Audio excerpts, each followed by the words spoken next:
دوستان گرامی، یک مطلب خوب بهتون بگم، خیلی اثرگذاره. هم خود بنده هم افراد دیگه که انجام دادن در فامیل نتیجه قطعی گرفتن. نماز رزقه، 2 رکعت نمازه، این رو انجام بدید قطعا نتیجه میگیرید. شخصی اومد پیش پیامبر، روایت در کتاب کافیه، اومد پیش پیامبر گفت آقا من دینی دارم، بدهی دارم، خیلی اشتدت حالی، خیلی حالم بد شده و یه چیزی بهم آموزش بده که با انجام این، با گفتن این ذکر و دعا حالم خوب بشه و بتونم بدهیمو بدم و بتونم آقا برای زن و بچه‌م خرج کنم.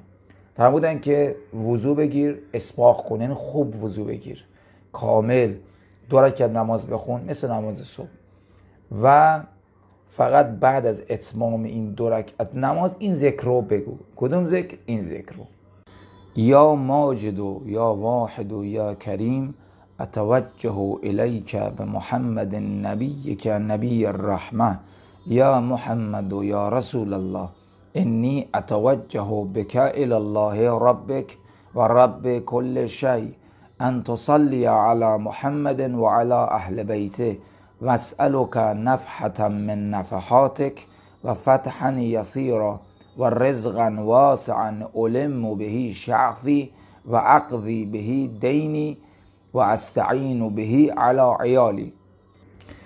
یه نمازی هم نماز شکره و بهتر اینه طبق تجربه وقتی نماز رزق رو خوندید بعد از اتمام نماز شکر رو هم بخونید. نماز شکر اینه که شما بیای 2 رکعت نماز بخونید، در رکعت اول حمد و قل هو الله، در رکعت دوم حمد و قل یا ایها الکافرون بخونید.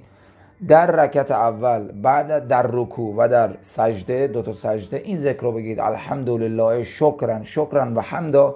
در رکعت دوم در رکوعتون و سجده هاتون این ذکر رو بگید: الحمدلله الذی استجاب دعایی و اعطانی مسئلتی. نتیجه قطعیه.